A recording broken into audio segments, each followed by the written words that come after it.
আসসালামু আলাইকুম। আজকে পঞ্চম শ্রেণীর গণিত বিষয়ের নতুন একটি অঙ্ক নিয়ে আলোচনা করব। অঙ্কটি হচ্ছে উপর নিচে সহজ পদ্ধতিতে গুণ। তো আমরা সাধারণভাবে যে গুণগুলো করি সে গুণগুলো এই সংখ্যাটাকে এই সংখ্যা দ্বারা কি করতে হয়, গুণ করতে হয়।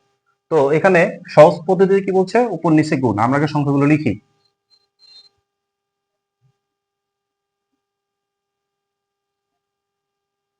এখানে আমরা লক্ষ্য করি যে উপর নিচে সহজ পদ্ধতিতে গুণ করতে গেলে আমাদের কি করতে হবে, এই শূন্যগুলোকে এক জায়গায় করতে হবে এবং পূর্ণ সংখ্যাগুলোকে এক জায়গায় করতে হবে। কি করব, এখানে সংখ্যা আছে আমাদের কয়টি, শূন্য আছে দুইটি, শূন্যগুলোকে আমরা কি করব, এক জায়গায় লিখবো এবং পূর্ণ সংখ্যাগুলো আলাদা করে আমরা লিখবো। এখন আমরা কি করবো, এটাকে গুণ করব। গুণ করার ক্ষেত্রে এই শূন্যগুলোকে কি করা যাবে না, গুণ করা যাবে না। আমাদের কি করতে হবে, এই দুইকে উপরে অর্থাৎ পূর্ণ সংখ্যাগুলো গুণ করতে হবে, শূন্যগুলোকে গুণ করা যাবে না। আমরা কি করি, পূর্ণ সংখ্যাগুলো গুণ করি। 3 দুগুণ 6, এখানে সংখ্যা নেই, 3 দুগুণ 6 6। এখন আমাদের কত ঘর কাটা, এক ঘর কাটা। কয় ঘর কাটা, এক ঘর কাটা যাবে, অর্থাৎ একটা গুণের জন্য আমাদের এক ঘর।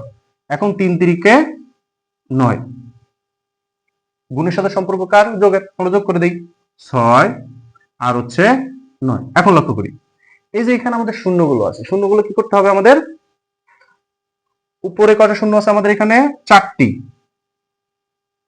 আর এখানে আছে আমাদের কয়টি, 2টি। শূন্যগুলোর আমাদের যোগ করতে হবে। যোগ করে আমাদের শূন্য আছে কয়টি, এখানে 6টি। অর্থাৎ এই 6টি শূন্য যদি আমরা এখানে বসাই দিই, তাহলে আমাদের অঙ্কটা কি হয়ে যাবে, সম্পূর্ণ হয়ে যাবে। আমরা সরে শূন্য বসাই দিই, 1 2 3 4 5 6। এটাই হচ্ছে আমাদের উপর নিচে সহজ পদ্ধতি। ঠিক আছে, তাহলে আমরা এই অঙ্কটা আবার রিপিট করে দেই যে অঙ্কটা কিভাবে করতে হবে। অঙ্কটা আমি প্রথমে সমাধান করে দিছি, এখন অঙ্কটা আবার নতুন করে করছি। দেখো আমরা কি করতে হবে, এখানে আমাদের কত আছে, 30,000, এখানে আছে 3200। আমরা জানি এটাকে কি বলা হয়, গুণ্য, এটাকে বলা হয় গুণক। আমরা সচরাচর কি করি, গুণ্যকে গুণক দ্বারা গুণ করি। এক্ষেত্রে আমাদের আমরা সাধারণ যে গুণগুলো করি, আমরা সাধারণ গুণ হবে এখানে 30,000, এখানে কত হবে 3200। এটা আমরা সচরাচর এইভাবে গুণগুলো আমরা কমপ্লিট করি। কিন্তু সহজ পদ্ধতিতে যখন উপর নিচে গুণ করতে হয়, তখন গুণগুলো কি করতে হয়, আমাদের শূন্যগুলোকে ডিভাইডেড মানে আলাদা করতে হয়। আমরা দেখো উপরে কত আছে, 30,000কে 4টা শূন্যকে আমরা আলাদা করছি, নিচে এই দুটো শূন্য শূন্যের নিচে বসাইতে হবে এবং পূর্ণ সংখ্যাগুলোকে পূর্ণ সংখ্যার নিচে স্থাপন করতে হবে। এখানে আমাদের পূর্ণ সংখ্যা কত 3, এখানে কত 2, অর্থাৎ এই যে এই দুইটা এখানে, 3টা হচ্ছে এখানে। পরবর্তী সময় আমাদের গুণগুলো কি, আমরা পূর্বে যেভাবে গুণগুলো অর্থাৎ আগে যে গুণগুলো করছি ঠিক ওইভাবে গুণগুলো করতে হবে।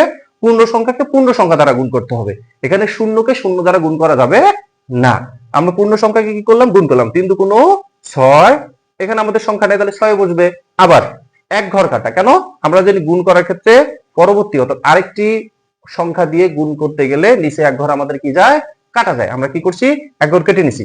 এখন দেখো 3 তিরিকে 9, 3 তিরিকে 9। এখন গুণের সাথে সম্পর্ক আমরা জানি যোগের, তাহলে যোগ করতে হবে, যোগ করে দিই 6 আর হচ্ছে 9। এখন এই শূন্যগুলো অর্থাৎ উপরে যে 4টি এবং নিচে কয়টি আছে, 2টি শূন্য, এই শূন্যগুলো আমরা কিভাবে বসাবো, শূন্যগুলোর বসানোর পদ্ধতি হচ্ছে, আমাদের এখানে শূন্য আছে কয়টি, 4টি, এখানে আছে কয়টি, 2টি, সংখ্যা দুটো আমাদের কি করতে হবে, যোগ করতে হবে। উপরে এবং নিচে যে কটা শূন্য আছে প্রত্যেকটি শূন্যই আমাদের পাশে বসাই দিলে উত্তর হয়ে যাবে। তাহলে এখানে হচ্ছে 4 আর 2 6, অর্থাৎ 1 2 3 4 5 6, এই 6টা শূন্য বসাই দিলে আমাদের কি হয়ে যাবে, উত্তর হয়ে যাবে।